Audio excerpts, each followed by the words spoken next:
भाई सितंबर शुरू हो रही है कल से, महीने रह गए हैं 4।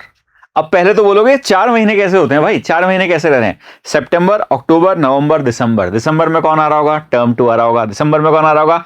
टर्म 2। और फिर जनवरी में स्कूल वाले बोलना शुरू कर देंगे, लाओ भाई प्री बोर्ड लाओ, तुम्हें देखें तुम्हारी क्या औकात है, कहां तक पहुंचे हो। और फिर दूसरी समस्या क्या शुरू हो जाएगी? उल्टी गिनती शुरू होती है ना भाई, वैसे भी ब्लड प्रेशर हाई हो जाता है कि अब पता नहीं क्या होने वाला है, क्योंकि अगर जनवरी तक पहुंच गए तो फिर लगेगा अब तो आ गए बोर्ड, आ गए बोर्ड, इधर स्कूल वाले, इधर घर वाले, और खुद भी थोड़ी बहुत तो इज्जत बचाओगे। तो क्या 1 सितंबर से शुरू होकर आज भी 90% लाए जा सकते हैं? क्या लगता है आपको? मुझे लगता है बिल्कुल लाए जा सकते हैं। देखिए, सितंबर, अक्टूबर, नवंबर, दिसंबर, 4 महीने के हमारे पास फुल टाइम पड़ा है। सब्जेक्ट कितने हैं? 5 सब्जेक्ट। कितने हैं? 5। क्या पढ़ना है? मैथ्स पढ़ना है, साइंस पढ़ना है, एसएसटी पढ़ना है, इंग्लिश पढ़ना है। तो अब आप बोलोगे इनमें से 2 कम करो फटाफट से। कौन से 2 कम करा रहे हो मुझे? क्या इंग्लिश हम लास्ट टाइम पे पढ़ लेंगे, है ना? पढ़ लोगे ना भाई।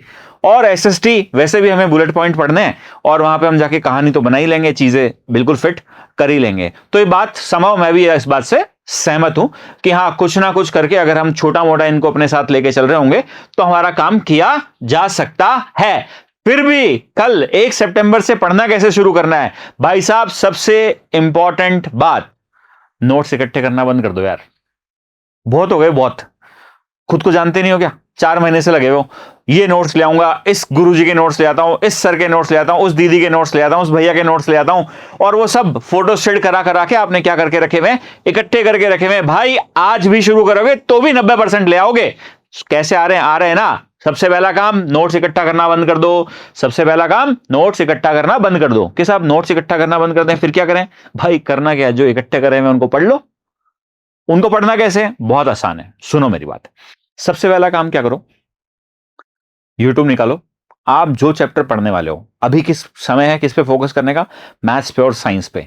क्योंकि ये लास्ट में जाकर जब ये आएंगे ना तो आपसे पढ़े नहीं जाएंगे। और टर्म 1 अभी आप देखे आए हो तो कुछ हद तक तो आपने चीजें पढ़ी होगी ना, कुछ इज्जत बचाने जैसा कुछ तो कोर्स कवर करके रखा हुआ ही होगा। तो अपनी स्ट्रैटेजी को 2 पार्ट में बांटो। पहला पार्ट, जो टर्म 1 का सिलेबस था उसे रिवीजन पे रखो हमेशा। रिवीजन पे एक वीडियो डाला हुआ है, लर्निंग कर्व के बारे में आपको बताया है कि साहब अगर आप उसको लगातार रिवाइज नहीं कर रहे होंगे तो वो आपका खत्म होना शुरू हो जाएगा। उसको लगातार रिवीजन पे रखो, आधा घंटा 1 घंटा। और पहले बोल के रखा हुआ है, साल के शुरुआत से बात करते आ रहे हैं कि नोट्स खुद के बनाओ, नोट्स खुद के बनाओ। अगर टर्म 1 के लिए नोट्स खुद के बने हुए होंगे तो भाई साहब उस रिवीजन को करने में आधे घंटे से 1 मिनट का ऊपर समय नहीं लगेगा। तो पुराना कोर्स चल रहा है, अब आप बोलोगे ऐसे मत करो पुराना कोर्स। अरे भाई, जनवरी फरवरी प्री बोर्ड बोर्ड वहां पे वो काम आएंगे, फिर भूल जाओगे, फिर पढ़ोगे, फिर शुरुआत से शुरुआत करोगे, समस्या होगी। बात समझ में आ रही है?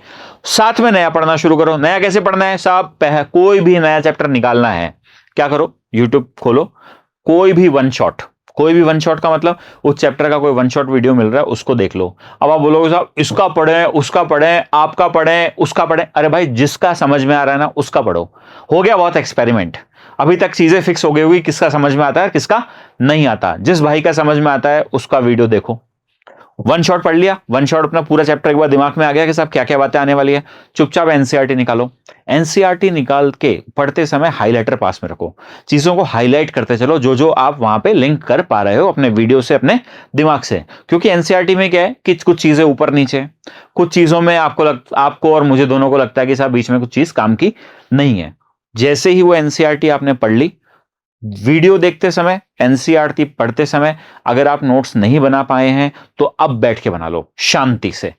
नोट्स बना लिए, और एक बार नोट्स बनाने हैं। कितनी बार नोट्स बनाने हैं? एक बार। कोई फैंसी नोट्स नहीं चाहिए, खुद के नोट्स होंगे, 100% समझ में आ रहे होंगे। अब उन नोट्स को पढ़ना शुरू करो, रिवीजन होना शुरू हो जाएगा। जैसे ही भाई वो आप कर चुके हैं तो एक एमसीक्यू टेस्ट दे दो, 2-4 क्वेश्चंस को निकाल लो, और जब वो निकाल चुके होंगे प्रीवियस ईयर पेपर तो आपका वो चैप्टर हमेशा के लिए बिल्कुल सही हो जाएगा। इतना बड़ा कोर्स है नहीं। अभी तक आपकी समस्या क्या होती है? 8वीं तक तो क्या है कि बहुत ज्यादा मुश्किल काम होता नहीं है, तो हर एक दूसरे आदमी को लगता है भाई हम बन गए गांव के सरपंच, है ना, इस क्लास के तो दादा अपन ही हैं। तो भाई साहब वो 9th 10th में आके थोड़ा भूत उतरता है, और 10th के बाद जो तुम्हारे साथ होने वाला है ना, तुम सोच भी नहीं सकते। समझ रहे हो? समझ रहे हो? डरा रहा हूं? हाँ डरा रहा हूं, हाँ भाई हाँ डरा रहा हूं। क्या हो गया? बात समझ में आ रही है? क्या करना है, वापस वहां चलते हैं। क्या करना है, टेस्ट देना है, टेस्ट की परफॉर्मेंस देखनी है, गलत होगा वापस नोट्स पढ़ने हैं, वापस इस सीक्वेंस को फॉलो करना है। ये बात समझ में आती है? इसमें कुछ कंफ्यूजन है तो क्या सितंबर से हमारा काम हो सकता है? हाँ साहब हो सकता है। किसको फॉलो करना है? किसी भी एक टीचर जिसकी बात समझ में आती है। एनसीईआरटी को रिलीजियसली फॉलो करना है। टर्म 1 का जो हम सिलेबस कर चुके हैं उसको दोबारा लगातार रिवाइज करना है और अगले 4 महीने में अपने आप को छोटे छोटे टारगेट देने हैं। सितंबर, अक्टूबर, नवंबर, दिसंबर, सुनो दिवाली भी आएगी, वो वेकेशन भी चाहिए। और अब ऐसा लगता है कि स्कूल में थोड़ा ज्यादा टाइम पास हो रहा था, जो मुझे पता है कि तुम नहीं मानोगे क्योंकि तुम्हें वहां मजा आता है। अगर फिर भी लगता है कि 90% से ऊपर नंबर लाने हैं और स्कूल में टाइम पास हो रहा था, तो साहब जो वीकली एक ऑफ की बात है उसको 2 ऑफ कर लो और घर पे बैठ के अपनी सेल्फ स्टडी के ऊपर थोड़ा ध्यान देना शुरू करो। क्योंकि अगर यहां बेस बन गया तो साहब 11th 12th थोड़े स्मूथ हो जाएंगे। जुड़े रहिए, लगातार हम आपके साथ कुछ नोट्स, एमसीक्यू शेयर करते रहेंगे। 10th क्लास की मैथ्स, साइंस सबकी प्लेलिस्ट बनी हुई है, चैनल पे आराम से देखिए। एक एक क्वेश्चन को कराया है ताकि आपको किसी भी क्वेश्चन में कोई तकलीफ आ रही हो तो वहीं के वहीं वो सॉल्व हो जाए। जय हिंद, जय भारत।